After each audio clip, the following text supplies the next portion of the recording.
So let's just talk briefly about lawn restoration and then lawn fertilization. So in terms of restoration, it is still too early to be putting down grass seed. Typically you want to put down grass seed when the daytime temperatures are 60 to 70 degrees, which would put the soil temperatures in that like 45 to 55 degree range. That's really ideal temperatures for grass seed to germinate. That being said, if you put down grass seed now, it's totally fine. It's just not going to germinate until those soil temperatures get up to that 45 to 55 degree range. So it'll just lay there dormant in the ground, be perfectly fine. The only downside to putting it down right now is you do have the potential for it to either blow away if those are the right, the type of conditions you have, wash away if we get just a really, heavy downpour, or you have a slopey area that, water is just going to carry that seed away, or for birds to potentially eat it and pick at it. So if you are overseeding and you've got a pretty healthy lawn, I'd probably wait a couple weeks and then I would do your overseeding, maybe about the 1st of April. Do your overseeding at that point. If you've got some big bald areas or spots that you're trying to repair, I would say, as the soil dries out this week, that would probably be a good week to try to get the soil prepped. So what we like to do is rough up the soil surface, get rid of any dead grass or thatch or anything like that that might be there. Or if you've got an area that weeds have overtaken, or maybe you removed a planting bed and you're going to put lawn back in there, that type of thing.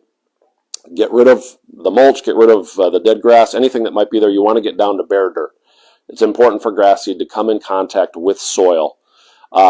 If you have really hard packed ground, or if it's like along the driveway and it's real gravelly, or along the street and real gravelly, things like that, try to dig some of that out and put some fresh black dirt in. We do have black dirt here in bags. We also have it in bulk. So if you're doing a big area, we can deliver topsoil to your driveway, dump it in the driveway, and then you can go from there. So get down to bare dirt, put your grass seed down, put a starter fertilizer down. It's important that you use a starter fertilizer and not a typical lawn fertilizer, because a lot of lawn fertilizers may have a pre-emergent in it, which is a chemical that will prevent the seeds from germinating. The goal with that is to prevent weed seeds from germinating, but it will also prevent your grass seed from germinating. So you don't want to use a typical lawn fertilizer when you're doing new seeding areas. You want to do a starter fertilizer. Oddly enough, a lot of fall fertilizers will work as a starter fertilizer as well, because typically the fall fertilizers don't have pre-emergence in them. So seed, starter fertilizer, and then straw. We have straw in blankets. We also have a loose straw. It's been compressed and baled. It's kind of ground up straw, and it's got a little cornstarch on it to make it sticky. So if you put that down and then just spray over the top of it with water, that cornstarch, everything kind of sticks together and it forms kind of a nice blanket right there, but it doesn't have an actual woven mesh blanket in it. So that works out really well. It's great for small spots, great for bigger areas. So do that and then just give it some time. It's important, especially once you do get to the 45 to 55 degree range for soil temps, that you start to keep it evenly moist. So you don't want to be watering it to the point where it's soupy and nasty, but you also don't want it to be drying out for 2 days and then watering it again. It's important that you keep it evenly moist. As far as lawn fertilization goes, that's probably the next best thing to seeding. If you have a weaker lawn, fertilization can really help. It's a little too early to be putting down lawn fertilizers. Generally speaking, I like to wait until the lawn is actively growing. So until the lawn greens up and you don't have to have your first cut or anything, but until it has really greened up and it's actively growing, like it's just starting to grow, that's a really great time to be putting down spring lawn fertilizers. We have an organic program here that's made by Espoma.